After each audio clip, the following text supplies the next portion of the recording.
everyone. In today's session, I'm going to give you the line-by-line explanation of Macbeth, Act 4, Scene 3. This is video number 2. Do check the pinned comment section for the first session, video number 1. And kindly subscribe to our channel, like, share and comment, tap the bell icon as well. Today, I'll be starting from here, Malcolm's speech. With this there grows in my most ill-composed affection such a staunchless avarice that. What is the meaning of this? In addition to my licentiousness, there is such an insatiable covetousness. There is such a staunchless. What is the meaning of staunchless? That which cannot be satisfied. And avarice, we all know, means greed. There is such an insatiable covetousness in my exceedingly badly formed character that if I were king, what would he do? I should cut off the nobles for their lands. I would kill the nobles of the country to seize upon their lands, to occupy their lands, desire his jewels. What else? He would rob one of his jewels and this other's house. He would rob one noble of his jewels and another noble of his house. And what else? And my more having would be as a sauce to make me hunger more. The more he would get, the more lands he would occupy, the more jewels he would get. It would be as a sauce to make him hungry. It would increase his hunger, his appetite. His appetite for what? His greed. The more I would get, the greater would be my desire to get more. He would become greedier. That I should forge quarrels, pick quarrels, unjust against the good and loyal. He would pick up quarrels with the nobles and loyal people, destroying them for wealth in order to kill them and seize upon their wealth. Macduff, this avarice, this greed sticks deeper, grows with more pernicious root than summer's seeming lust. Pernicious, wicked and harmful. And what is the meaning of summer seeming lust? Lust that is pleasant looking and fleeting, temporary, like the summer that fades before the frost of age. While lust fades with the winter of age, avarice does not. What does he mean? Macduff says, I agree that the greed you have just mentioned is a much greater evil than licentiousness. It is more deep-rooted. Pernicious, it is more deep-rooted than lust. Lust is just short-lived. Physical attraction, infatuation is short-lived, and it has been the cause of destruction of many kings. You need not have any apprehensions. It hath been the sword of our slain kings. Our kings have lost their lives through greed, through avarice.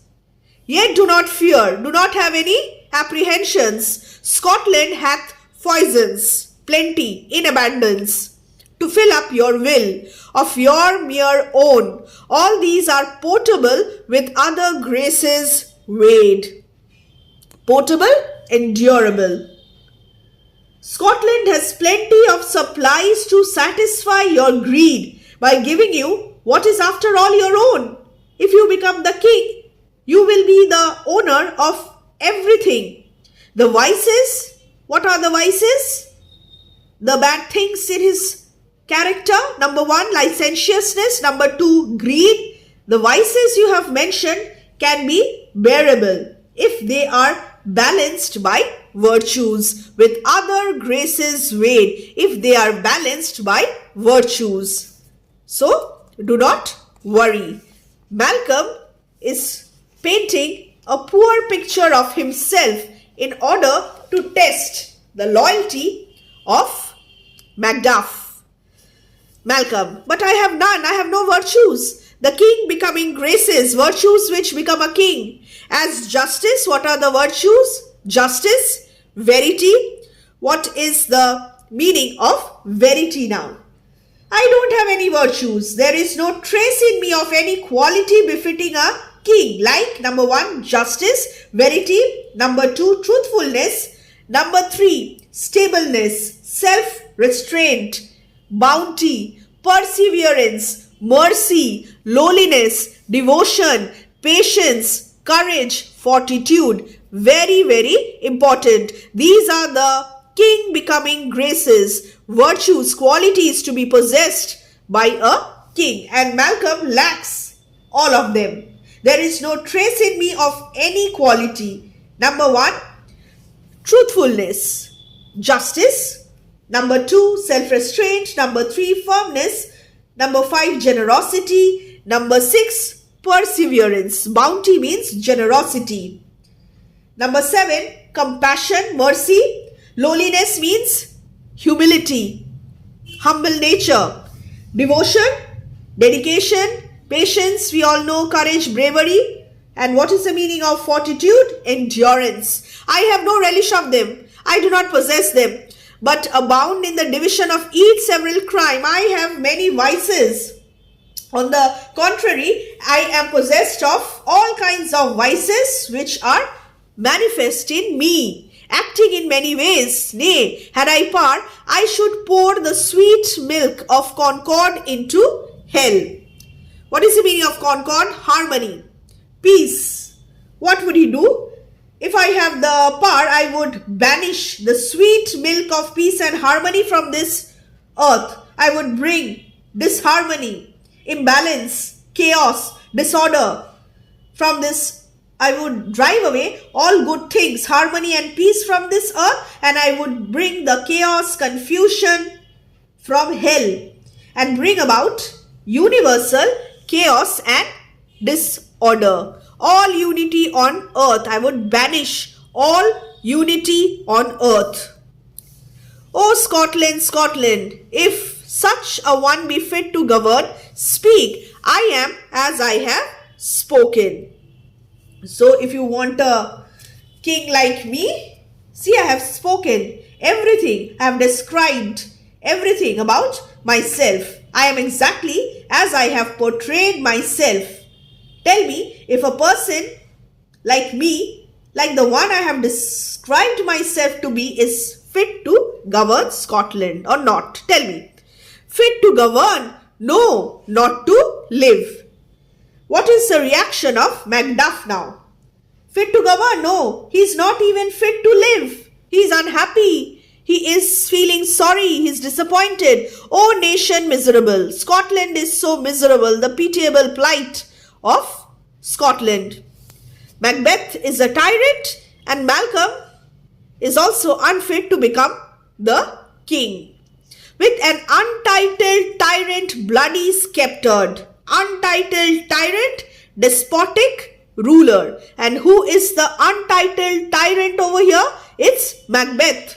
When shalt thou see thy wholesome days again? Wholesome, peaceful and prosperous. When shall the people of Scotland see prosperous and peaceful days again? Before the reign of King Macbeth, during the reign of King Duncan, Scotland saw such wholesome days. After the death of King Duncan, Scottish people are yet to see such wholesome days. Therefore, Macduff laments, when shall thou see, when shall the nation see such wholesome, peaceful, prosperous days again? Since that the truest issue of thy throne by his own interdiction, the truest issue of thy throne, the rightful heir to the throne, by his own interdiction, by his own condemnation of himself. Malcolm is the rightful heir to the throne and he has condemned himself, stands accursed and does blaspheme his breed. So why is he so disappointed? Since the true-born son of the lawful king of the country condemns himself with his own mouth, curses his own family, his own breed. Blaspheme means curses. Thy royal father, King Duncan, was the most sainted king, just as I told you a little while ago. King Duncan versus King Macbeth. King Duncan was a fair and just king. King Macbeth, a tyrant and despotic ruler, was a most sainted king, virtuous king, the queen that bore thee, your mother, oftener upon her knees than on her feet, died every day she lived. She was so pious that she prayed all times and was dead, so to say, to the pleasures of the world. She had renounced all the pleasures of the world because she indulged in praying. She was a pious lady. And you are their son. Fare thee well. These evils thou repeatest upon thyself have banished me from Scotland. O my breast, thy hope ends here. The same sins in Macbeth have banished him. O my breast, he is hopeless now. The hope I cherished in my heart of establishing justice once again in Scotland dies here.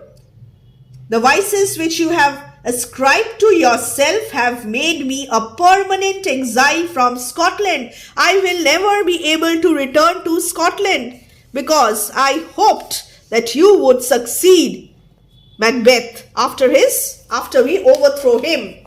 But you are no good. You have so many vices. Malcolm, Macduff, this noble passion, Malcolm, has been testing Macduff's loyalty.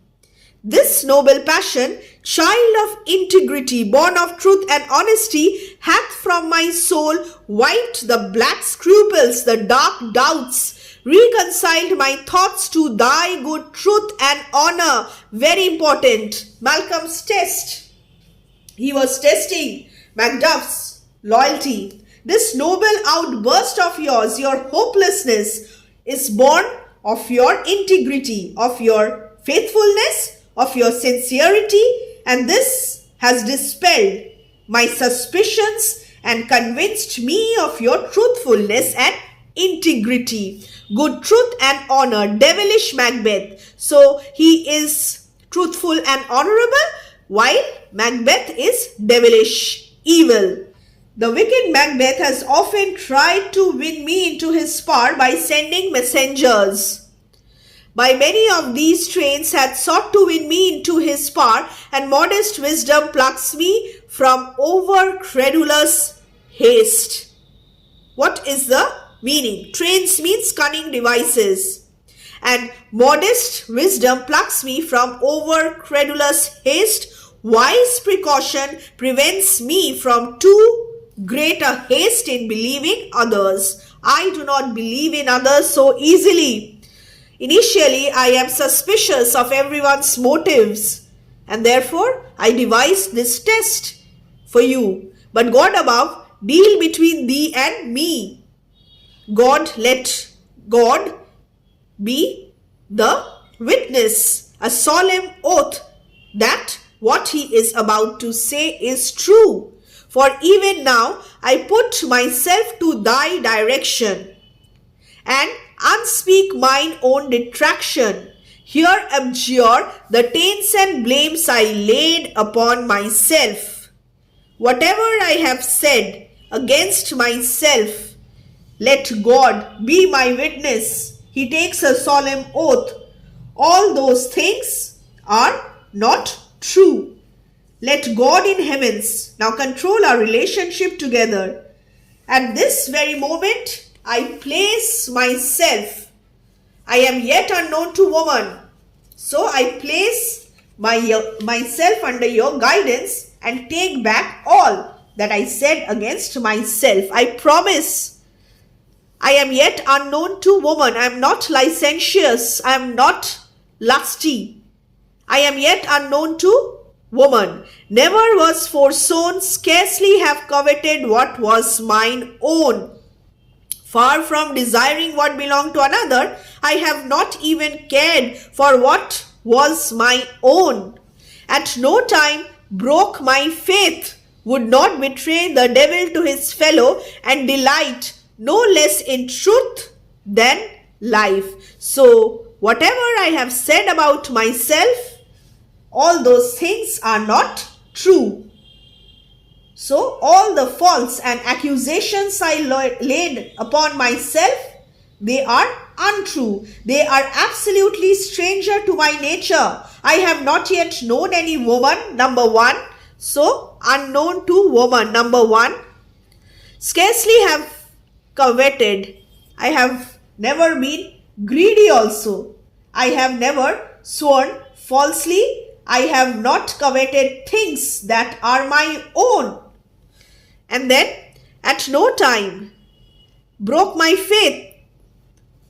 I have not broken my faith also, my promise also, and I would not play false even with the devil, and truth is dear to me as my life. I am honorable.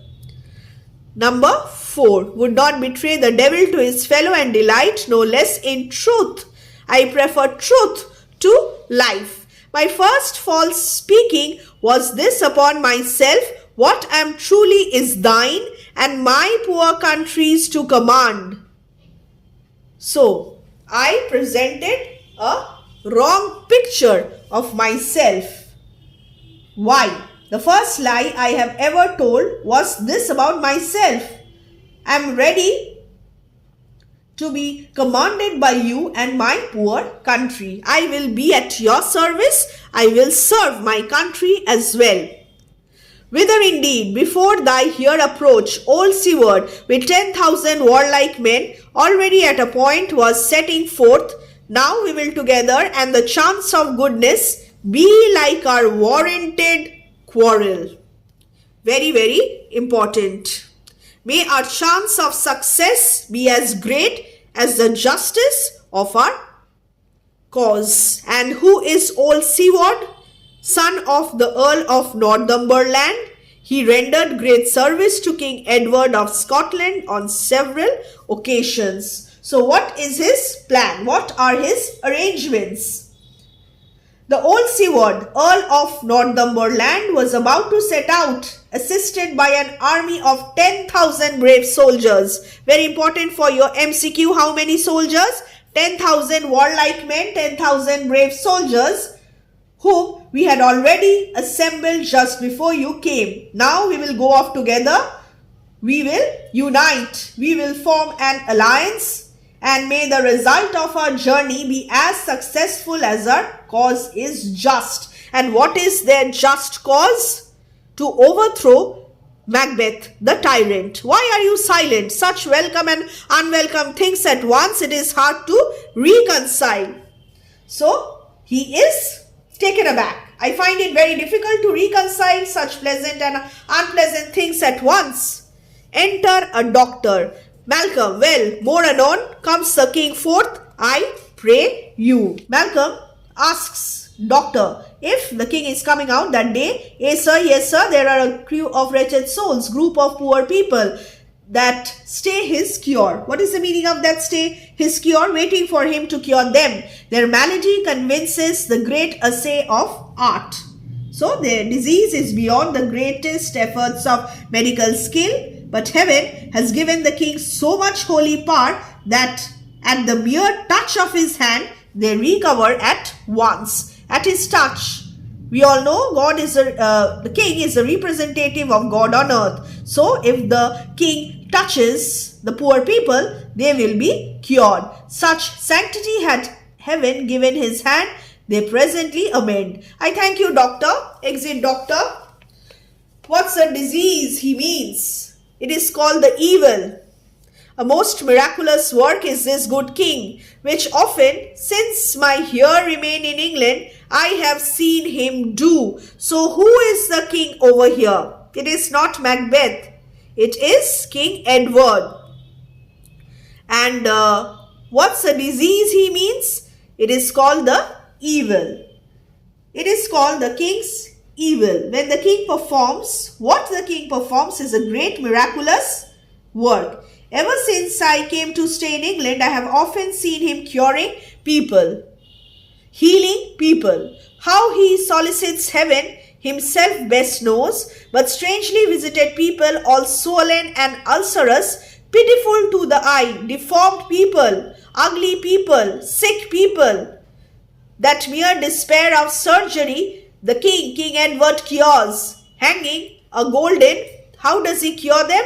Hanging a golden stamp about their necks, put on with holy prayers, and it is spoken to the succeeding royalty he leaves, the healing benediction. Very important. The healing benediction. How does he do it? We do not know, but he has the blessed power of curing. With this strange virtue, he hath a heavenly gift of prophecy, and sundry blessings hang about his throne that speak him full of grace. So he speaks highly of King Edward, completely contrary to what perhaps he has to say about the tyrant Macbeth. He simply hangs a stamped golden coin with a holy prayer around the neck of his patients, and it is reported that this gift of healing will be transmitted to his succeeding generations as well, descendants as well. And besides this remarkable power of curing patients, he also possesses the divine gift of prophecy. He can foretell the future. Many other heavenly blessings hang about his throne to show him to be full of heavenly grace. See who comes here, my countryman, but yet I know him not. I do not know him. Macduff. My ever gentle cousin, welcome hither. I know him now, good God, be times remove the means that makes us strangers, so that kept us apart and unknown to each other. Who has come? Ross, sir, amen. Stands Scotland where it did? Alas, poor country, almost afraid to know itself. This is the miserable condition of the Scottish people, the suffering of the Scottish people. And Ross has come from Scotland. I feel so sorry for my poor country. Almost afraid to know itself. It is terrified. Scotland is so terror-stricken. Scottish people are so terror-stricken that the country hardly knows itself. It cannot be called our mother, but our grave. Such desperate situation, where nothing but who knows nothing is once seen to smile, where sighs and groans and shrieks that rend the air are made not marked, where violent sorrow seems a modern ecstasy. So this is the pitiable condition of Scotland. It is not our mother, shelter, but it is rather a grave. It is a place where only those can smile who don't know what is happening around them. In Scotland, the air is full of sighs, groans, groaning, lamenting, shrieks of the oppressed people, where violent sorrow seems a modern ecstasy. What is the meaning? The groans are in fact so common that they are only made but not noticed. Violent grief seems to be an ordinary trouble of the man. Very, very important. Modern ecstasy means a commonplace emotion. The dead man's knell. Knell is the death bell. Is there scarce asked for who, and good men's lives expire before the flowers in their caps dying, or ere they sicken. This is the condition. When the bell is rung, death bell is rung for a dead man, people hardly trouble to ask who it is ringing for, because they do not have any desire to live. The lives of the honest people pass away more quickly than the flowers which they wear in their cap. Macduff, oh relation, too nice and yet too true. So your story is quite detailed and yet too true to be comforting. What's the newest grief? What is the latest sorrow that you can report? That's that of an hour's age doth hiss the speaker. Each minute teems a new one. There each minute brings forth new calamities, so that he who reports what happened an hour ago is ridiculed for giving stale news. Bad things are happening so quickly that if somebody is giving you a particular news in the present times, be sure that that news is not fresh. Something else, something new has happened. How does my wife? Why? Well, now the revelation, the painful discovery. And all my children. He asks about his wife and his children. Well, too, the tyrant has not battered at their peace. So this is foreshadowing. Has not the tyrant destroyed their peace? No, they were all at peace when I did leave them. They were quite at peace when I left them. But not a niggard of your speech. How goes it? Don't be miserly in the use of words. Tell me how things happened. When I came hither to transport the tidings, to give you the news which I have heavily borne, there ran a rumour of many worthy fellows that were out, which was to my belief witnessed the rather, for that I saw the tyrant's spar afoot.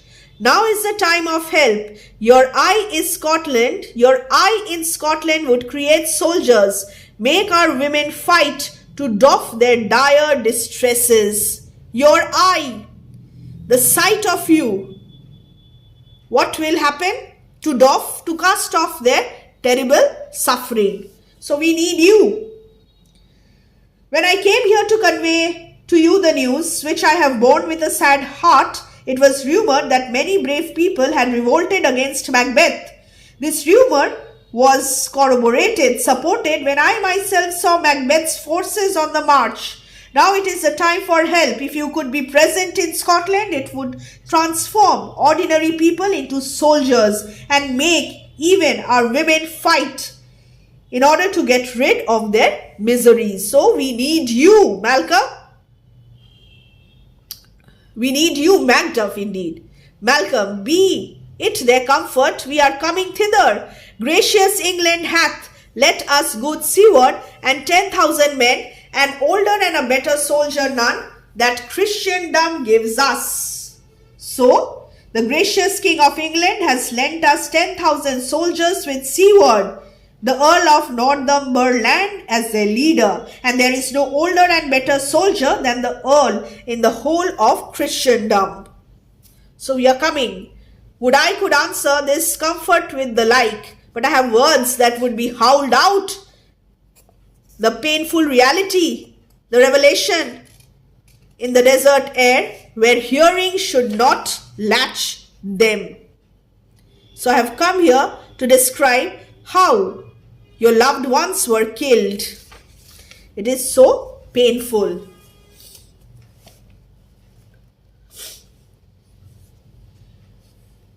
I wish I could give you a similarly comfortable news.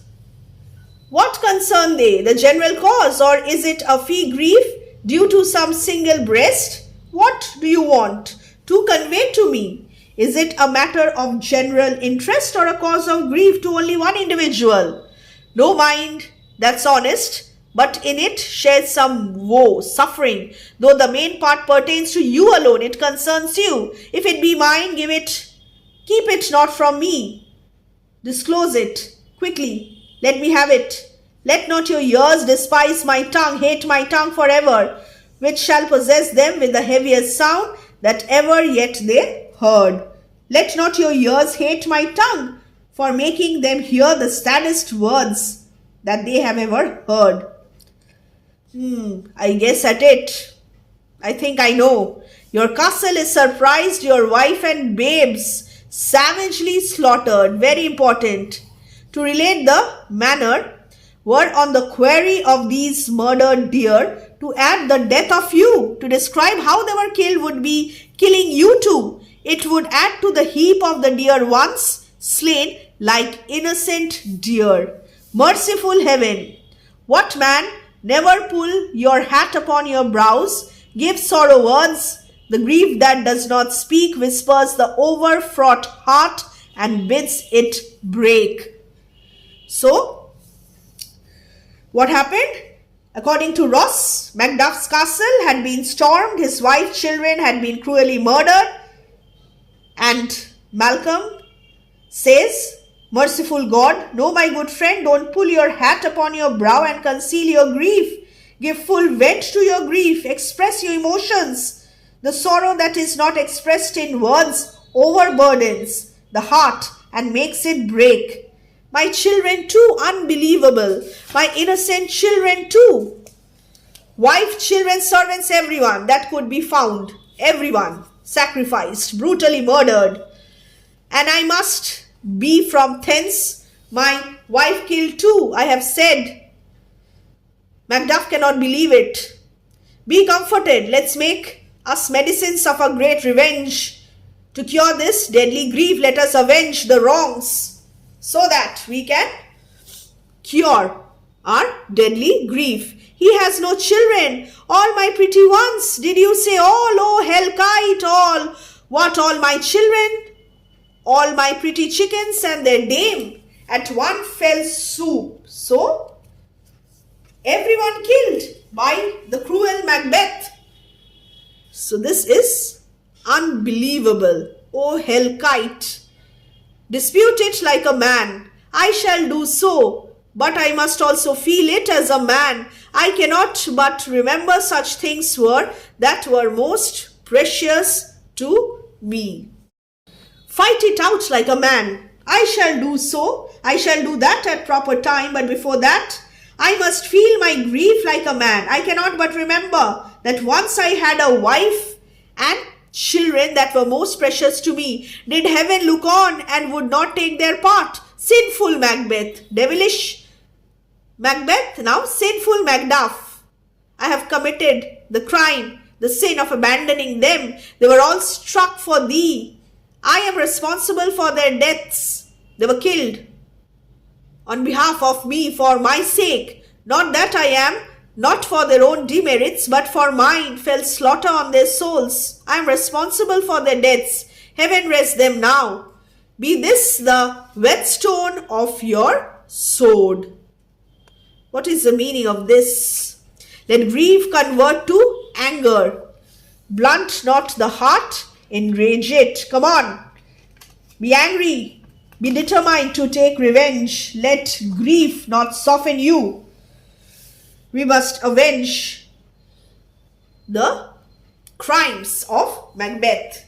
May this whet your desire for revenge. Let your grief be changed into anger. Let your grief not be numb your heart, but fill it with great passion.